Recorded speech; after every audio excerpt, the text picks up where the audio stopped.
ஹரே கிருஷ்ணா. அடியன் தாமோதர கௌரங்கதாசன். நாம் பிரகலாதரோட சரித்திரத்தை பார்த்துட்ருக்கோம்.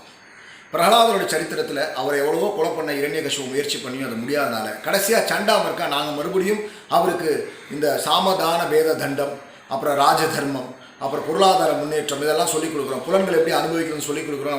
அவருடைய குருகுலத்தை கூட்டிகிட்டு போனாங்க. ஆனால் அவர் அங்கே இருக்கக்கூடிய அந்த குழந்தைகள், அந்த மாணவர்கள் எல்லாரையும் கிருஷ்ண பக்தர்களாக ஹரிபக்தர்களாக மாற்றிட்டாரு அப்படின்ற விஷயம் கேள்விப்பட்டோன்னே இரண்யகசிபுவுக்கு பயங்கரமான கோபம் வந்தது.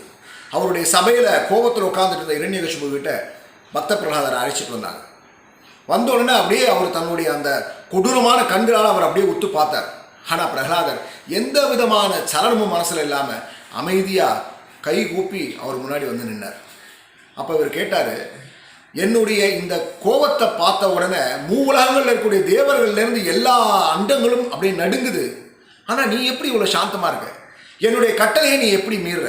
அப்படின்னா உனக்கு ஏதோ ஒரு பயங்கரமான பலம் இருக்குது. இந்த பலம் உனக்கு யார் கொடுத்தது அப்படின்னு கேட்டார். அப்போ பிரகலாதர் சொன்னார், என்னுடைய பலம் மட்டும் இல்லை, உங்களுடைய பலம் மட்டும் இல்லை, பிரம்மாவிலிருந்து எல்லா தேவர்களுடைய பலம், இது எல்லாமே அந்த பரம ஆளுநர்கிட்டேருந்து வருது. அவர் பரம ஆளுநர் மட்டும் இல்லை, எல்லாருக்கும் சக்தியாக அவர் தான் இருக்கார். அவர் தான் இந்த காலத்துடைய சுரூபமாக இருக்கார், இந்திரிய சக்தியாக இருக்கார், சரீர பலமாக இருக்கார், மனபலமாக இருக்கிறார், புலன்களுக்கு உயிரை கொடுப்பவராக இருக்கிறார். அவர் தான் அந்த பரமபுருஷ பகவான் ஹரி. அந்த ஹரியை நீங்கள் சரணாகதி அடைஞ்சாதான் அந்த பலம் உங்களுக்கு கிடைக்கும். அதனால் நீங்கள் இந்த உங்களுடைய இந்த அசுர சுபாவத்தை விட்டுருங்க. நீங்கள் இந்த நண்பன் எதிரின்ற இந்த மனநிலையெல்லாம் போய் சமநிலையில் வரும்போது தான் ஹரிக்கு பக்தி பண்ண முடியும். நீங்கள் என்னமோ நான் எல்லா 8 திக்கிலையும் நான் வெற்றி பெற்றுட்டேன், எனக்கு எதிரியே இல்லைன்னு நினச்சிட்டு இருக்கீங்களே. நம்மளுடைய முக்கியமான எதிரி என்ன தெரியுமா? நம்ம உடம்புலே இருக்கக்கூடிய 6 புலன்கள். அதாவது 5 புலன்களான இந்த கை, கைகள், கால்கள், சிறுநீரை கழிக்கக்கூடிய அந்த பகுதி, மலத்தை கழிக்கக்கூடிய பகுதி, அதுக்கப்புறம் குரல். இந்த 5 புலன்கள் இருக்கு. இதை தாண்டி 6வது புலம் மனம் இருக்கு. இந்த மனசு இந்த 5 புலன்களை கட்டுப்படுத்தி பல காரியங்களை செய்ய வைக்குது. இந்த உடம்புல இருக்கக்கூடிய சுகம்தான், இந்த புலன்கள் மூலமாக கிடைக்கக்கூடிய சுகம்தான் வாழ்க்கைக்கு முக்கியம் நினைச்சு பகவான் கிட்ட இருந்து இந்த புலன்களை அதை தனியாக கொண்டு போகுது. பகவானை பற்றின சிந்தனையே இல்லாமல் இதை திருப்திப்படுத்துறதுக்கே மனுஷன் வாழ்க்கை வாழ்ந்துட்டு இருக்கான். அப்போ நம்ம கூடவே ஒரு 6 எதிரியை வச்சுட்டு இருக்கோம். ஆனால் நீங்கள் எல்லாரையும் நான் ஜெயிச்சிட்டேன்னு நினைக்கிறீங்க. நீங்கள் இந்த 6 புலன்களை வென்றுட்டீங்களா?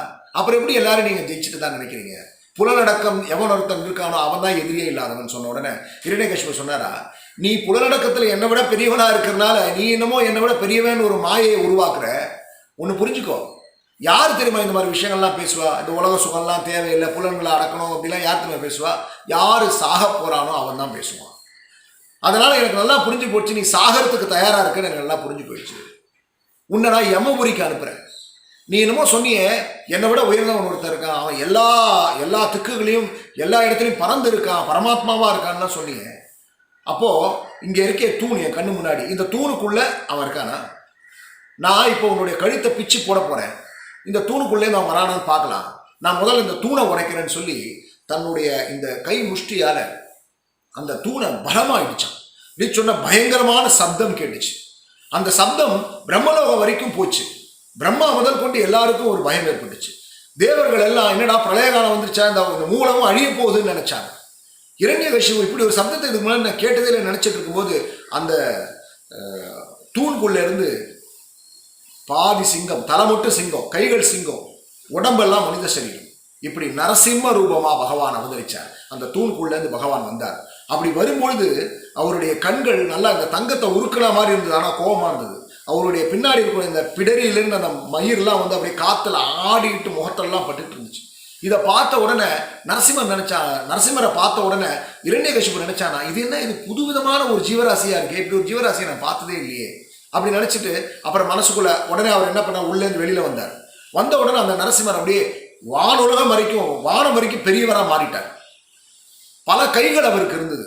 அதாவது இந்த நாத்திகர்களையும் அசுரர்களையும் தீயவர்களையும் அழிப்பதற்காக பகவான் பல கைகளோடு அவதரிக்கிறார். அதே மாதிரி அவருடைய இயற்கையான அந்த வஸ்திரங்களான, அவருடைய ஆயுதங்களான சங்கு, சக்கரம், கதை, தாமரை, இந்த 4 விஷயத்தோடையும் பகவான் அவதரிச்சிருந்தார். இதை பார்த்த உடனே இரண்யகசிபு தன்னுடைய மனசுக்குள்ள நினைச்சிட்டானா, என்னை யாராலுமே ஜெயிக்க முடியாது, இவர் ஏதோ இந்த மாயாவி என்னை பயமுறுத்துறதுக்காக இப்படி ஒரு ரூபத்தை காட்டுறாரு, இவர் என்னால் ஜெயிக்க முடியாதுன்னு நினைச்சிட்டு பகவான் அடிக்கிறதுக்கு கதையை எடுத்துட்டு போனான். அது எப்படி இருந்ததுன்னா, இந்த சின்ன சின்ன பூச்சிகள் இருக்கு, இதெல்லாம் வந்து தீயில போய் எப்படி விழுந்துமோ அந்த மாதிரி தானாவே இரண்யகசிபு போய் தன்னுடைய மரணத்தை தேடி பகவான் கிட்ட போனான். பகவான் அந்த இரண்யகசிபுவை பிடிச்சி கொஞ்ச நேரம் அப்படியே நசுக்கி தூக்கி போட்டார். தூக்கி போட்ட உடனே தேவர்கள்லாம் இந்த மேகங்கள் பின்னாடி ஐயோ என்ன இப்படி விட்டுட்டாரு அப்படின்னு விளையாடினார். அவர் அந்த இரண்யகசிபு கிட்ட விட்டுட்டாரு, ஏதோ ஆபத்து வரப்போகுதுன்னு நினைச்சாங்க. ஆனால் இரண்யகசிபு என்ன நினைச்சாங்கன்னா, என் மேலே பயத்தில் தான் விட்டுட்டாருன்னு சொல்லி, இருந்தாலும் அவருக்கு உடம்பு டயர்டு, பகவானை பிடிச்சதில்ல, கொஞ்சம் ரிலாக்ஸ் பண்ணிட்டு மறுபடியும் பகவானை தாக்க வந்தான். அப்போ பகவான் அவனை பிடிச்சி தூக்கி நேராக அந்த அரண்மனையோட சபையிலோட அந்த வாசப்படியில் கொண்டு வந்து ஒரு கால வெளியிலையும் ஒரு கால அரண்மனைக்குள்ளேயும் வச்சார், வாசப்படிக்குள்ளேயும். ஏன்னா அவன் வரம் வாங்கியிருந்தான். என்ன வரம் வாங்கியிருந்தான்? நான் உள்ளேயும் சாகக்கூடாது, வெளியும் சாகக்கூடாது. அதனால் பகவான் உள்ள ஒரு கால் வெளியே ஒரு கால் வச்சார். பகல்லையும் சாகக்கூடாது, இரவுலையும் சாகக்கூடாது வரம் வாங்கியிருந்தான். அதனால அதாவது பகல்லேருந்து அந்த இரவு சேரக்கூடிய சந்தியா வேலை, அந்த 5:30லேருந்து 7 மணி, அந்த சந்தியா வேலையாக இருந்தது கரெக்டான நேரம். அதுக்கப்புறம் பூமியிலையும் சாகக்கூடாது, வானத்திலையும் சாகக்கூடாதுன்னு சொல்லியிருந்தான். அதனால தன்னுடைய மடியில் தூக்கி பகவான் உட்கார வச்சுக்கிட்டார். அப்புறம் அவன் என்ன, ஆயுதங்களால் சாகக்கூடாது, எந்த மனுஷனாலையும் சாகக்கூடாது, எந்த ஜீவராசியாலையும் சாகக்கூடாது, எந்த மிருகத்தாலையும் சாக. பகவான் ஜீவராசி இல்லை, அவர் பகவான். அவர் மனிதனும் இல்லை மிருகமும் இல்லை, ரெண்டும் கலந்த உருவம். ஆயுதம் இல்லை, அவருடைய கையோட நகங்கள் தான். அதை வச்சு அவருடைய வயிற்றை கிழி கிழி கிழி கிழின்னு பகவான் பிச்சு போட்டார். அப்படி பிச்சு போடும்போது அவருடைய குடல்லாம் பகவானுடைய கழுத்தில் மாலையாக வந்து விழுந்தது. ரத்தம் எல்லாம் உடம்புல எல்லாம் ஃபுல்லாக தெரிச்சு இருந்தது. பகவான் பயங்கர ஆக்ரோஷத்தோடு அவனை தூக்கி போட்டார். தூக்கி போட்டுட்டு அங்கே இந்த இரண்யகசிபுக்கு சப்போர்ட்டாக பல அசுர தலைவர் வந்திருந்தாங்க அவங்களுடைய படைகளோட. அந்த படையெல்லாம் பகவான் பார்த்தார். பார்த்த உடனே அவங்க தன்னுடைய ஆயுதங்களால் படைகளால் பகவானை தாக்க வந்தாங்க. பகவான் இந்த நகத்தோடைய அந்த நுனி இருக்குல்ல, அந்த நுனியால் அவங்களெல்லாம் அப்படி கீறி கீறி கீறி கீறி கீறி கீறி போட்டு எல்லாரையும் அழிச்சிட்டார். அழிச்சதுக்கப்புறமும் பகவானுடைய அந்த ஆக்ரோஷம் குறையல. பகவான் நேராக இரண்யகசிபுடைய அந்த ஆசனம் இருக்கு, அந்த ஆசனத்தில் போய் உட்காந்தார். உட்காந்து முழுக்க முழுக்க அந்த கர்ஜனோட உட்காந்துட்டு இருக்காரு. இப்போ தேவர்கள்லேருந்து பிரம்மாலேருந்து சிவபெருமான்லேருந்து எல்லாரும் வந்தாச்சு. ஆனாலும் அவங்களுக்கு இந்த ஆக்ரோஷத்தை பார்த்தோன்னு பயம். எல்லாரும் ஸ்துதி பண்ணுறாங்க. ஏன்னா இப்போ இந்திரனை எடுத்துக்கிட்டிங்கன்னா, இந்திரனுக்கெல்லாம் வந்து தேவர்களுக்கு வந்து நம்ம பண்ணக்கூடிய யஜ்யத்தில் நம்ம அந்த ஆவிர்பாவங்கள்லாம் கொடுக்குறோம் இல்லையா, அதுதான் அவங்களுக்கு உணவு. அதையும் இரண்யகசிபு எடுத்துக்கிட்டான். பித்ருக்களுக்கு திவசம் பண்ணும்பொழுது ஈமக்கிரியைகள் பண்ணும்போதெல்லாம் எள்ளும் சோறும் வச்சு நம்ம நீர் கொடுக்குறோம்ல, அதையும் அவன் எடுத்துக்கிட்டான். இப்படி என்னெல்லாம் தேவர்கள் இருக்காங்களோ, 33 கோடி தேவர்களுக்கு உள்ள சக்தியும் எடுத்துக்கிட்டா, அவங்களுடைய இடத்தையும் ஆக்கிரமிப்பு பண்ணிட்டான். இப்போ இதெல்லாரும் அவங்களுக்கு எல்லாம் மறுபடியும் கிடைச்சோன்னா அவங்களாம் சந்தோஷப்பட்டு நீங்கள் எங்களெல்லாம் காப்பாற்றிட்டீங்கன்னு புகழ்ந்தாங்க. ஆனாலும் அவருடைய ஆக்ரோஷம் குறையல. இப்போ கடைசியாக சிவபெருமான் சொன்னாரா, உங்களுடைய இந்த கோபம் பிரளய காலத்தில் ஏற்பட வேண்டிய கோபம், அதுக்காக பயன்பட வேண்டிய கோபம். இந்த இரண்யகசிபு ரொம்ப சாதாரண அசுரன், அவனை கொண்டுட்டீங்க நீங்கள் அப்படின்னாரா. ஆனாலும் பகவானுக்கு அந்த ஆக்ரோஷம் குறையல. பிரம்மாவுக்கு பயம் வந்துருச்சு. மகாலட்சுமி தாயாரை கூப்பிட்டு, அம்மா நரசிம்மதேவரை நீங்கள் கொஞ்சம் சாந்தப்படுத்துங்க. மகாலட்சுமி தாயார் சொன்னாங்களா, இந்த மாதிரி ஒரு ரூபத்தை நான் கேட்டதில்லை பார்த்ததில்லை, எனக்கு பயமா இருக்கு, நான் கிட்ட போக மாட்டேன்னாங்க. அவங்களாலேயே அந்த அனுபவத்தை வந்து புரிஞ்சுக்க முடியல. அப்போ பிரம்மதேவர் பிரகலாதரை கூப்பிட்டு, அப்பா பிரகலாதா, உன்னுடைய தகப்பனாரை கொள்றதுக்காக தான் பகவான் இந்த நரசிம்ம ரூபத்தை எடுத்திருக்கார், அவரை சாந்தப்படுத்த வேண்டியது உன்னுடைய பொறுப்பு போன்னு சொன்னோன்னே எந்த பயமும் இல்லாமல், ஏன்னா அவர் மேலே அன்பு செலுத்துவதற்காக தானே நரசிம்மதேவரே வந்திருக்கார் அப்படின்னு மனசில் நினச்சிக்கிட்டு அவர் நேராக போய் பகவானுடைய திருப்பாதத்தில் விழுந்து நமஸ்காரம் பண்ணார். அப்போது அந்த நரசிம்மர் உக்ரம் தனிந்து தன்னுடைய கையெடுத்து அவருடைய தலையில் வச்சார். வச்சோடனே பிரகலாதர் ஸ்துதி பண்ண ஆரம்பித்தார். என்னன்னு சொல்ல ஆரம்பித்தார், நான் ஒரு அசுர குலத்தில் பிறந்தவன், நான் என்ன உங்களை ஸ்துதி பண்ண முடியும்? அதாவது பிராமணர்களுக்கு 12 தகுதிகள் இருக்குது. அந்த 12 குணங்களுடைய ஒரு பிராமணன் கூட பக்தி இல்லைன்னா, உங்களுடைய ரூபத்து மேலேயோ உங்களுடைய நாமத்து மேலேயோ உங்களுடைய லீலைகள் மேலேயோ அவனுக்கு நாட்டம் ஏற்படலைன்னா அதனால எந்த பிரயோஜனமும் இல்லை, உங்களை திருப்திப்படுத்த முடியாது. ஆனால் அதுவே ஒரு சண்டாளன், ஒரு நாயை தின்னக்கூடிய ஒரு சொப்பச்சன், நாயை தின்னக்கூடிய ஒரு சண்டால குடும்பத்தில் ஒருத்தன் பிறந்திருந்தா கூட அவனுக்கு உங்களுடைய நாமத்து மேலேயும் ரூபத்து மேலேயும் உங்களுடைய குணங்கள் மேலேயும் லீலைகள் மேலேயும் நாட்டம் வந்து அதை கேட்கறதுல ஆனந்தப்பட்டானா அவன் உங்களை ரொம்ப எளிமையாக திருப்தி அடைய செஞ்சிருவான். அதனால இந்த உயர்வு தாழ்வுலாம் உங்ககிட்ட பக்தி மட்டும்தான் முக்கியம்.